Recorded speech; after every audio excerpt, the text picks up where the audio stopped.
How do we keep paying the bills if all our capital is stored in Bitcoin? This is a brilliant question asked by Clark inside Bitcoin School, and I'd love to answer it here.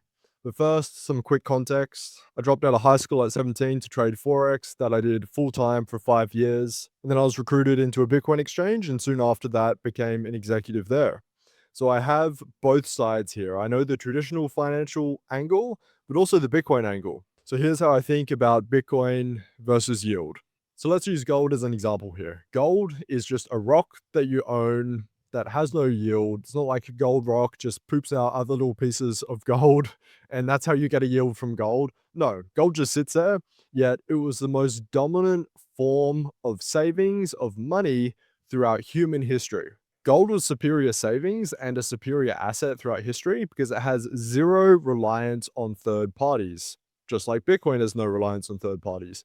In other words, you don't need to trust anyone for your gold to still be gold and for your gold to still be worth something.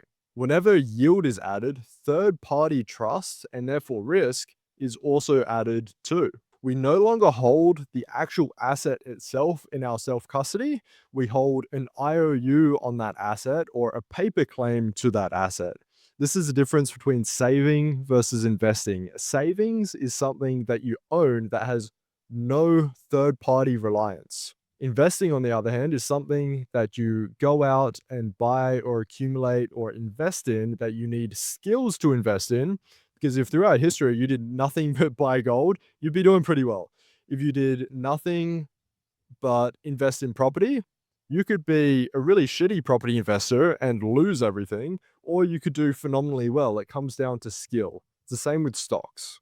So when yield is introduced, we no longer hold the asset, third party trust, and therefore risk is added, and history is full of breaches of that trust. We think that our trust in the system can never fail us, but it doesn't take long looking throughout history to find dozens and dozens of examples of breaches of this trust. There's only a handful, maybe two countries in the world where you could have actually had your gold in a bank vault held by someone else, which is a paper claim on this gold. This is trusting them to hold the gold for you, whereby you would actually, after 100 years in 2026, still own your gold. And no, America is not on that list.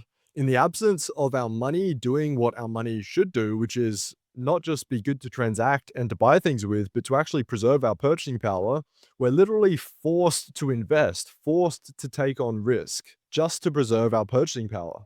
With good money, however, like throughout history, gold, you don't need to generate yield when the asset itself grows in purchasing power year after year. And Bitcoin is the same. On average, over the last 10 years holding Bitcoin, you would have gained approximately 70% of your value each year, making it the best performing major asset in the world by a long shot.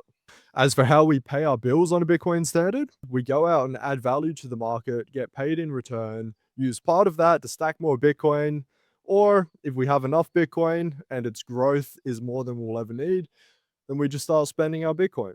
If you're ready to get your first slice of Earth's scarcest and best performing asset, I made a free step-by-step guide in my Bitcoin School community linked below. Hope you enjoyed this video. If you did, subscribe. Catch you in the next one.